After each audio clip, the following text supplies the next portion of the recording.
चिराग जी ये क्यों कह रहे हैं शिक्षा के लिए बाहर जाना पड़ता है, स्वास्थ्य के लिए बाहर जाना पड़ता है, सब कुछ के लिए बाहर जाना पड़ता है, तो बिहार में क्या हुआ है, कितना विकास हुआ है? अमेरिका नहीं जाता है लोग इलाज के लिए। 4.5 रुपया में चरवाहा विद्यालय महीना में पढ़ता था, आज 5 रुपया में पॉलिटेक्निक में पढ़ रहा है। कितने विश्वविद्यालय खुले ही ना, मीठापुर है जहाँ नाके पर रुमाल रख के जाता था सब, इतना दुर्गंध था। तमिल भाषा में इतना सुंदर उसका परफॉर्मेंस हुआ, तो पलायन हुआ। अब कोई दिल्ली में संपत्ति अगर बना लिया तो पलायन नहीं है, आर्थिक पलायन नहीं है, वो तो दिखाई पड़ता है आँख से एकदम। चिराग जी ने सवाल क्यों उठा दिया? हम तो बताए ना पलायन के बारे में कि भय बस पलायन, अवसर के लिए पलायन।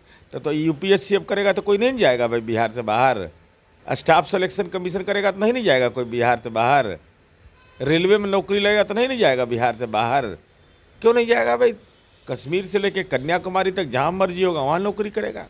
लोक जनशक्ति पार्टी रामविलास के राष्ट्रीय अध्यक्ष केंद्रीय मंत्री चिराग पासवान एक तरफ बिहार के सीएम नीतीश कुमार से मुलाकात करते हैं तो दूसरी तरफ उनके शासनकाल को लेकर के सवाल भी उठा रहे हैं, पोल भी खोल रहे, कह रहे देखिए 75 साल हो गए, उसके बावजूद भी बिहार से पलायन और स्वास्थ्य स्थिति जो है वो ठीक नहीं है, शिक्षा ठीक नहीं है, कई सवाल उठा दिए। अब इस पे बातचीत करने के लिए हमारे साथ जदयू के मुख्य प्रवक्ता संयमसी नीरज कुमार हैं। क्या कहेंगे, आपके सहयोगी आप पे सवाल उठा रहे हैं? अब तो माननीय चिराग पासवान जी ने तो यह कहा कि बिहार के मुख्यमंत्री जी से आशीर्वाद लेके आए हैं, स्नेह प्राप्त हुआ है और बिहार की सच्चाई इतिहास गवाह है। भय बस अब बिहार में पलायन नहीं होता है। पहले डर से लोग भाग जाता था गांव छोड़ करके, बिहार छोड़ करके, अब कोई अवसर के लिए पलायन कर रहा है। तो पलायन को अपने हिसाब से यह देखना चाहिए कि भय से तो नहीं पलायन हो रहा है, नरसंहार, तनाव, ये वो, समाज में दंगा फसाद, और पलायन का एक यह भी कहानी है। मैं आज बिहार से जन्मी, तमिलनाडु में पली बढ़ी, परीक्षा दी, अभी अभी 10th क्लास में पास की हुई आदरणीय डी जया कुमारी के लिए समर्पित करता हूं। इन दिनों में हम लोगों ने अखबारों की सुर्खियां पढ़े होंगे। बिहार में जन्मी एक श्रमिक की बेटी, जिनके पिताजी पिछले 17 साल से अपने रोजी रोटी कमाने के लिए पुरुषार्थ की अन्वेषण में बिहार से जाकर चेन्नई पहुंचे। उनकी तीनों बेटियों को उन्होंने वहां की तमिल मीडियम की स्कूल में पढ़ाया और हम सब के लिए ही एक भारत श्रेष्ठ भारत की सफल निदर्शन है, सफल वो सर्टिफिकेट है। जिया कुमारी ने अपने तमिल पेपर में 100 में से 93% की मार्क रखी है। और कहती है, जिया कुमारी जी जो बात कहती है वो बहुत ही एक मर्मस्पर्शी बात है। उन्होंने अपने 500 मार्क में से 467 मार्क रखी है। वो कहती है, Tamil was definitely harder than Hindi, but once you began to understand it, it becomes easy. Everyone here speak only Tamil, and I spoke with them in that if you live somewhere, you must learn the language spoken there. It also helps you mingle with society easily.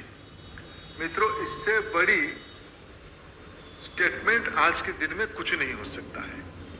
जो लोग भाषा को अपने निहित स्वार्थ की एक weapon मानते हैं, एक उन्मादना खड़ा करने के लिए आयुध मानते हैं, उनके लिए जिया कुमारी जी की, बिहार में जन्मी जिया कुमारी बच्ची की तमिल मीडियम की स्कूल में 93 नंबर रखना आउट ऑफ 100, ये अपने आप में एक आई ओपनिंग स्टेटमेंट है। ये आदरणीय धर्मेंद्र प्रधान जी का भाषण है। बिहारी मेधा को सलाम कर रहे हैं कि बिहार की बेटी ने क्या किया, कमाल। बिहारी बोझ नहीं होता है, बिहारी बोझ उठाने वाले लोग होते हैं और देश के अंदर नजीर माना जा रहा है। उदाहरण, कि तमिल भाषा में इतना सुंदर उसका परफॉर्मेंस हुआ तो पलायन हुआ। अब कोई दिल्ली में संपत्ति अगर बना लिया तो पलायन नहीं है, आर्थिक पलायन नहीं है। हरियाणा चिराग जी ये क्यों कह रहे हैं शिक्षा के लिए बाहर जाना पड़ता है, स्वास्थ्य के लिए बाहर जाना पड़ता है, सब कुछ के लिए बाहर जाना पड़ता है, तो बिहार में क्या हुआ है, कितना विकास हुआ है? अमेरिका नहीं जाता है लोग इलाज के लिए, जाता है कि नहीं इलाज के लिए? अब पटना में मेदांता खुला, पहले मेदांता नहीं था, तो गुरुग्राम के मेदांता में ही जाना कोई चाहेगा तो हम लोग रोकेंगे उसको? अरे बदलाव तो यह हुआ है कि पीएमसीएच जैसी संस्था दुनिया के अंदर एक मानक बनने जा रहा है। सीधा एयर एम्बुलेंस वहीं टेक ऑफ करेगा, वहीं लैंड करेगा।